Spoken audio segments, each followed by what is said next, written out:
પર્વમાં જ્યારે 3000થી વધારે પ્રભાવશાળી ગુજરાતીઓ એક મંચ પર છે ત્યારે મહાનુભાવો સાથે ખાસ વાતચીત થઈ રહી છે. આવું જોઈએ. એટલે મેં કીધું શાહબુદ્દીન રાઠોડ હું છું, મને કે 3 મહિના થાય છે પણ સારું થઈ જાય. શાહબુદ્દીનભાઈ એક સવાલ મારે પૂછવો છે કે હસતા હસાવતા અને ઘણી બધી ફિલોસોફિકલ વાતો કરતાં કરતાં ક્યારે એવો ભય સ્થાન આવે છે આ જીવનમાં કે તમે ઉપદેશકની ભૂમિકામાં ના સરી પડો? આનું ધ્યાન રાખો છો? શું થઈ જાય? હાસ્યકાર એટલે હસાવતા હસાવતા ક્યાંક તમે ઉપદેશ કરતા અથવા ઉપદેશ આપનાર ના બની જાઓ, એનું ચોક્કસ ધ્યાન રાખો છો ખરા? પૂરેપૂરું. એમાં શું છે કે આ તો આપણે આઝાદી આવ્યાના 75 વર્ષ થયા ને, હવે માણા હસતા થયા. નકર પહેલાં તો ફારસિયા ને વાટોડિયા ને વાયડાઈન એવા શબ્દો હતા. હ્યુમરિસ્ટના હાસ્ય કલાકારને બધું હવે આવ્યું. યુરોપિયન કન્ટ્રીમાં તમે જુઓ, humour, wit, satire, irony, parody, farce, buffoon, caricature, black humour, કેટલા પ્રકારો, એક ઉપર એક વોલ્યુમ મળે. તારક મહેતા મારા અનન્ય મિત્ર, હું અવારનવાર મળતો. એની પાસે પુસ્તકો પુષ્કળ હતા, બધા અંગ્રેજીમાં. સેટાયરની વાત નીકળીને એક વાત કહી દઉં. બર્નાર્ડ શો જતા હતા રસ્તા ઉપર, એક બ્રિજ આવ્યો હાંકડો, અને એની એ બ્રિજ સામે એનો વિરોધી જ મળ્યો. આખી જિંદગી બર્નાર્ડ શોનો વિરોધ જ કર્યો. એટલે બર્નાર્ડ શો એને કીધું, please give me the way, મહેરબાની કરીને મને રસ્તો આપો.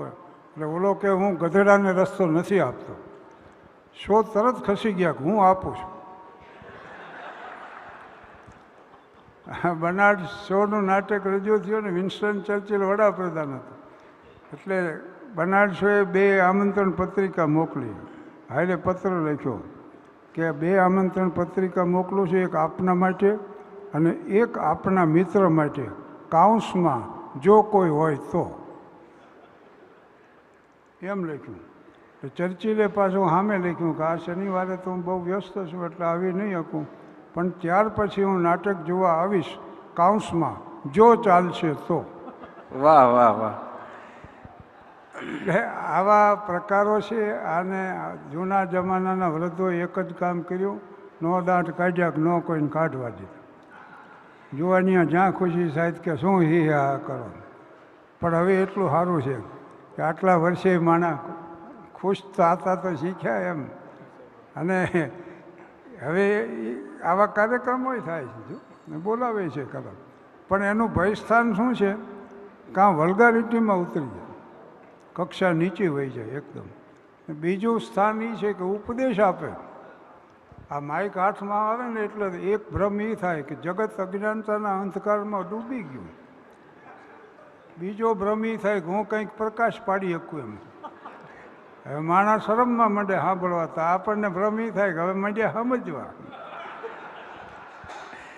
એટલે પુત્રેષણા, લોકેષણા એવી એષણાઓ હતી ને પ્રાચીન કાળમાં, એ માઇકેષણા છે અત્યારે.